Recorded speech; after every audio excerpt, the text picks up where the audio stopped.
There are 31 minerals on the critical minerals list. Of those, which specific minerals are you planning to physically stockpile? Which ones are you prioritising? Yeah, well, we will have a process around that. We do have to prioritise some of those 31 minerals, and that will be a process of consultation with industry and those that are literally extracting this from the ground and capital investment as well, because we need to be really thorough about assessing where the risks are posed in the supply chains. And every one of the 31 critical minerals has its challenges, but some have more challenges than others at particular times. And so we will go through a process. We're not about guessing what's the best thing to do. It's about working through this thoroughly and diligently and with thoughtfulness and, of course, evidence. And that's what's going to be really important. You mentioned the processed product. Just to clarify, are you planning to buy refined chemicals, so the finished product, or just concentrate? Because as you're well aware, the majority of concentrate dug up in Australia has to go to China first to be refined and actually become useful.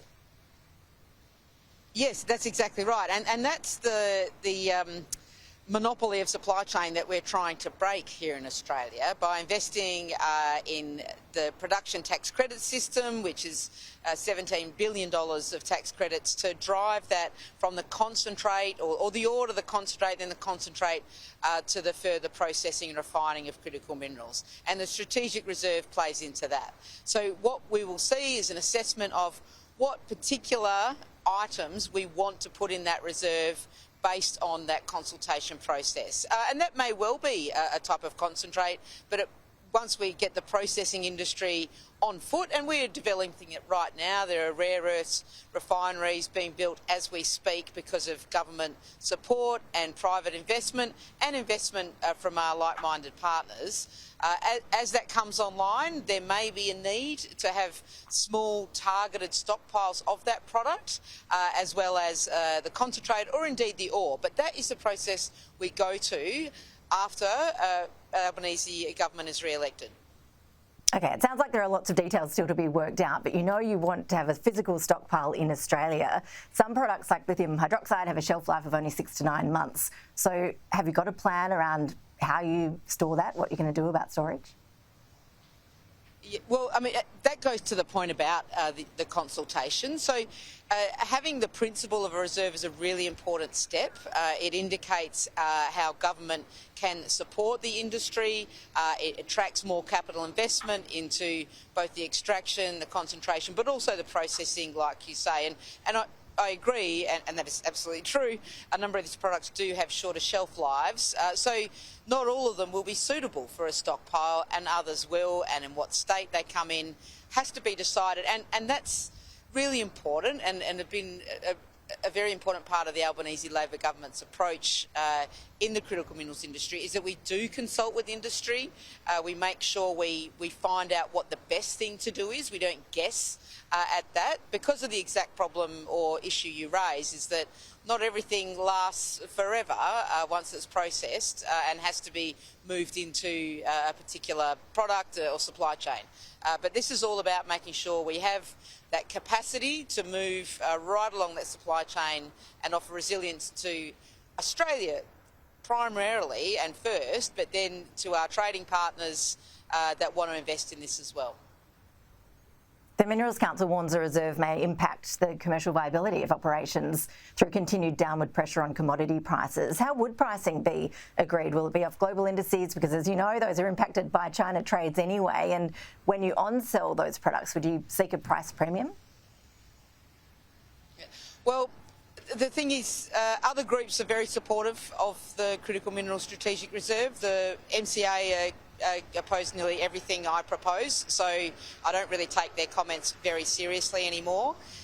What we know is that all of these commodities are subject to a lot of international market pressures.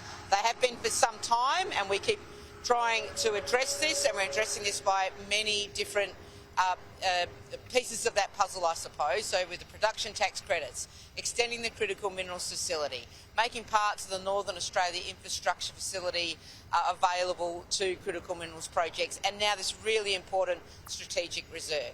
So if it is the case that the MCA and the Liberals and the Nationals want there not to be a critical minerals and rare earths processing industry in this country, well, I'll leave them to be them.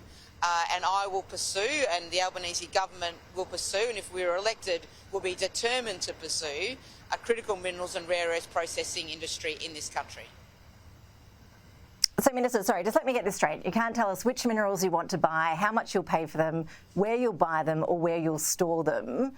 For a $1.2 billion announcement, I understand the need for consultation, but the details, as announced today, are pretty thin.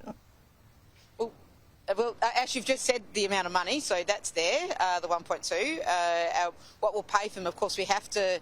I mean, if the proposal that you're putting forward is that we should, make these things up right now, well, I don't support that kind of approach to policy development. And you'll see from the comments of industry already made, including AMEC, that they welcome the reserve and they welcome participating in developing exactly the issues you have raised. Where they are stockpiled will depend on where they exist. There are many mines right across the country. There are rare earths, an arc of rare earths refineries from Eneabba in the west into Kalgoorlie to Alice Springs and over to Dubbo in the east. So, any one of those places may be a place, but we have to go through the process, and that's entirely reasonable. And I would expect that your listeners and those viewers would appreciate that and think it's a good thing. Resources Minister Madeleine King, really appreciate you making the time. Thank you.